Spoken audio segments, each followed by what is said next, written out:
welcome back to Stylish Naija channel. I want to say thank you to all of my subscribers. Thank you all for subscribing to my channel. Thank you for your love, for your support. If you are new to the channel, you are highly and very welcome. If you have not subscribed, please subscribe. I would appreciate if you would do that. Subscribe to my channel. It actually takes nothing to subscribe. Please just subscribe already. Okay, so thank you. If you want to register for my online classes, you can just see my number scrolling through the screen. Send me a message on WhatsApp, and then I'll give you the details of the classes we have presently available. Okay, so in today's video, I'm going to be showing you how to cut and sew this ruche gown, so you can see the picture. A subscriber actually sent it to me. So this is the fabric that I'm going to be making use of today. This is 3 yards of fabric. It's like a linen, it's a plain fabric. Okay, so you can make use of any fabric of your choice. So now let's get started. So I'm going to just draft my basic pattern. That's just a normal regular basic pattern. So I have some lines here already. So the lines that I have here, this first line here is my shoulder line, and then I have my bust point line, I have my under bust line, and then I have the half cut, so which is 13.5 for my under bust, and then the bust point is 10 inches. Okay, so the shoulder measurement is 14 inches, so you divide 14 into 2. For beginners, you divide that measurement into 2, you mark it like that, and then from this part I'm going to come down by 1 inch, and then that 1 inch, I'm just going to slope that 1 inch into this shoulder line like that. And then from this line, we're going to mark the armhole measurement that we're going to use. So for the armhole of this dress, we're going to make use of 14 inches. So you divide that 14 into 2, you have 7. I'll place it, just put a dot here like this, and then I would just connect the lines like this and just rule a straight line. So ruling this is just to enable me just create like a box, so I will be able to draw the armhole nicely. So the next thing, I'm just going to take my pattern curve like this. If you don't have a pattern curve, you can just try and use your hand gently, and then I'll curve it into this part like this. So during the curving, if you notice, you see that I came in. This is to help me take in my front armhole, so it is half of an inch. You can just come in by half of an inch for the front armhole. So we have our curve there for our armhole. The next thing, we're going to take out the full body measurement. So for the full body measurement, we're going to use 32 for our bust. So you divide 32 into 4, you have 8 inches. So that is 8 inches here. I'll place it on this line, so it's going to be repeated on this up line also. So it's just like a guide, and then from this point, I'm going to add allowance to my pattern. So you can add it on your fabric, but it's better to add it here. So I'll add 1.5 inches allowance here. So that's 1.5 inches allowance goes up also, and then I'm just going to connect with a straight ruler like this. And then the next measurement I'm going to add here is my under bust. So for the under bust, I'm making use of 30 inches, which is 7.5. So I'll mark my 7.5 here, and then I'm just going to add 1 inch allowance to this part. So I'll just mark it like this. I'll curve it into my pattern like this, so you can see the curve. And then the next measurement I'm going to mark here is my waist measurement, which is 36, so which is 9 inches here. You divide into 4, and then I'm going to add just 1 inch allowance here, and then I'll connect it like this. So you can see the pattern is already up. We are done. So for the dart, I'm going to mark the dart. So when I'm transferring to my fabric, I'll remember to add that because it's not included here. So my dart, I'll use half of my bust pan measurement, which is 8 inches, and half is 4.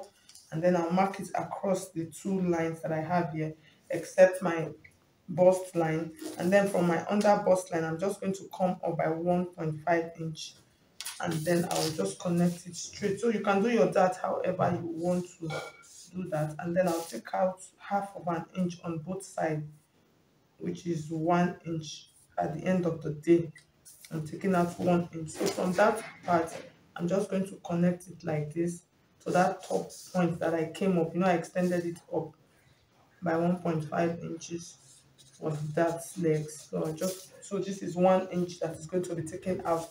So in adding that back into my pattern, I'll just come here and then add 1 inch here, and then add 1 inch here also.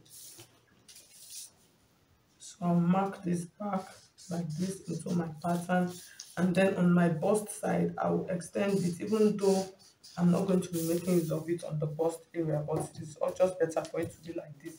Okay, so now we are done. The next thing, we're going to add our neckline. So for the neckline, since it is a basic, just use your normal regular round neckline, which is 3 inches wide, and then for the depth, 3 inches depth. Even though we're not going to make use of this is just like a guide.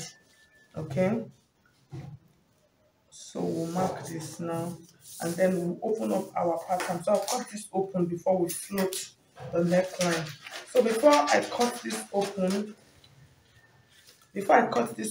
I want to extend my armhole a little bit. If you notice, one part is extended, so I'll just use 2 inches. I'll add 2 inches to that part, and then I'm going to extend it by 2 inches like this.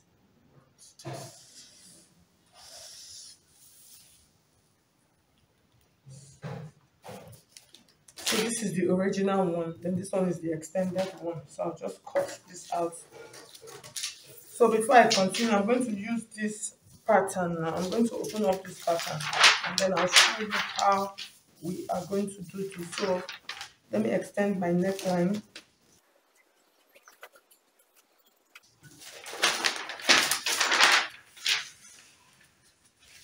Okay, so the next thing we're going to do now, so on this side, so this is my original armhole line. This is the original armhole. This, we added this, so that's it there. So on this part is negligible, it's only on one side. So the next thing now, we're going to float out our neckline. So in floating out the neckline, okay, so in floating out the neckline, I'm not cutting anything out from this top part. So I'm just going to extend it however I want to extend it. So I'll come to this side. Depends on how wide I want this point to this point. If you notice, it is very wide. So the whole of this part, I'm not going to touch it. So this is the added. This part is going to serve as that sleeve that you saw in the picture. So from this point, it's just going to stay like that. So it is from here that I'm going to float into my armhole. So it is a simple process. Depends on how deep. If you notice, it is not deep. So I'm just going to slope it a little bit, just on the nape of the neckline, and then I'm just going to come down like this. I'm going to come down on this part. So this part, we're going to trim off this part so that the armhole on that part will sit properly. But this whole part is going up. Okay, so you can see what we have. So this other part, this part is just sitting like this because the armhole extended outward.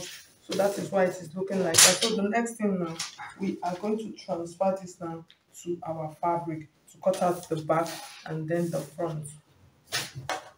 Okay, so I finished cutting. So the next thing, if you notice the top, it looks like what has a collar.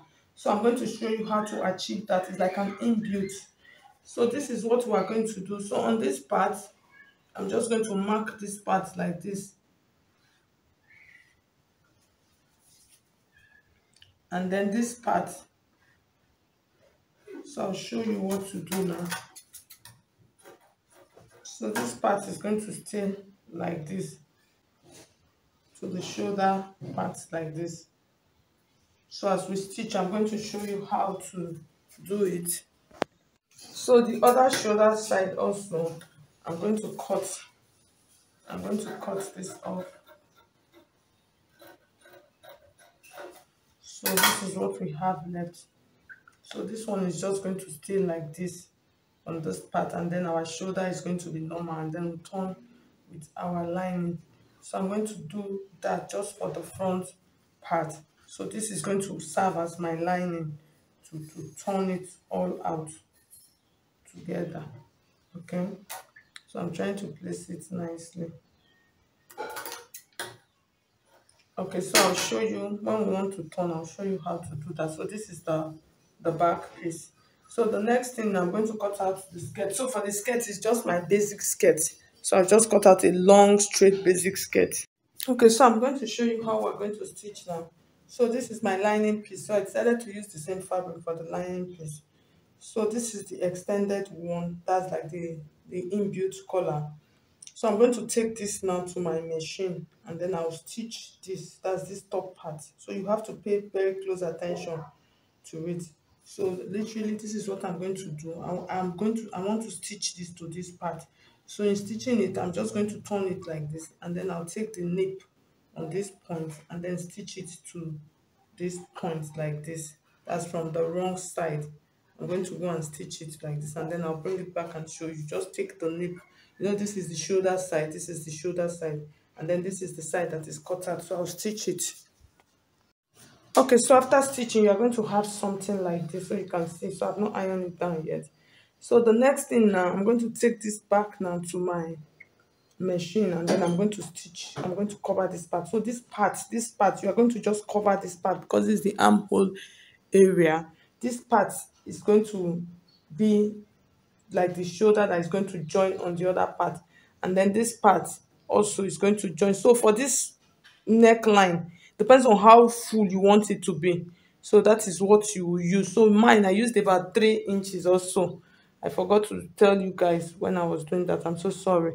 So this is going to be the shoulder, so it's just going to sit like this so you can see that it's looking like what we have in the picture. And then this part, I'm going to turn it from the inside because the armhole is covered, and then I'll cover this part also and then I'll add my dart. So I'll go back and do that right now. Okay, so I finished stitching so you can see how it looks like. So you can add a zip to the back part. So this part that is standing like this, so I'm going to show you what to do about it so you can see. You're just going to fold it in, you know, like a sweater. So like I said, if you are using a stretchy fabric, you really don't need this. But if you are not using a stretchy fabric, you are just going to use your hand like this. Just give it a little tack from the inside. We just tack it down a little bit with a hidden stitch. So with that, it's not going to be obvious on the outside. So you just do that. So I'll just pin this down. So later I'll do that so you can see how the neck area, how it looks like now. Okay, so the next thing now, I'll make it neat later. The next thing is for us to work on our skirt pattern. So this is my skirt pattern. So literally what we are going to do now, so I turned it with the lining on the side. So I'll adjust my camera and then we just insert our rope for the ruche. It's a simple process. Just use your normal basic skirt. You can see I've not added any dart to this. Okay, so this is the front part of my skirt. I've not done the back. It's only the front. The back is not ruched. Okay, so the next thing I'm going to do now, I'm going to mark where I want my lines to be on. So this folded into two. From this part, I'm just going to use my half of my bust span measurement, which is 4 inches. So that is okay. So what I'm going to do, literally, I'm going to draw about 3 lines on this. So I'm just going to eyeball it. You understand? Okay, so you can see my sketch. So you can see I've added all of my lines on it. So you can see the lines are not straight, they are curved. So it is better if you want to do this kind of ruche because it is not straight. Just make sure you double the front of your skirt. With that, it will be easier. Because if you are using the one that you cut out a piece of fabric and then use it to line the under to create your ruche, because this is not a straight pattern, it might be difficult, but you can still do that. You can just use a piece of fabric. You just create like this size of piece of fabric and then you sew it on the inside and then still create these lines on it. So after this, after stitching it down, I'll join the back and the front together. So I'll join my front pattern to my back. So I have excess because it is a ruche skirt, so I don't want it to be tight. So that is why I have extra. So I'll join the front of my skirt to the back and then I'll come back and show you how it looks like. Okay, guys, so you can see dress. So I joined the up and the down together. There's something I made. There's a mistake I made. The mistake is I'm supposed to put this rope before joining the up and the down part. So I've already joined it before I realized it. So I'm just going to explain how you should do it, and then I'll try and manipulate my own on this side. So you're supposed to pass the rope through. You know, we have like two cases here. We have a stitch separating them. So you have to pass this your rope. You just so I'm using bias for mine. You have to pass this rope through the first chamber, and then it goes through this second chamber, and then comes out from here. So that's how you're supposed to put it. So I'm just going to try and see how like I said, I will manipulate my own once I get to that top part to manipulate it. So I'll just keep going. So I'll do that and then I'll come back and show you how. Okay guys, so at the end of the day, you can see how our ruche gown looks like. So before I continue, I would advise for you when you're making this dress, please make use of a stretchy fabric. This fabric that was not stretchy was a little bit difficult for me to work with. So a stretchy fabric will get a better result. So if you find this video helpful, please hit on the like button. And if you have not subscribed already, please subscribe. I will appreciate that. Thank you so much. I'll see you in my next video.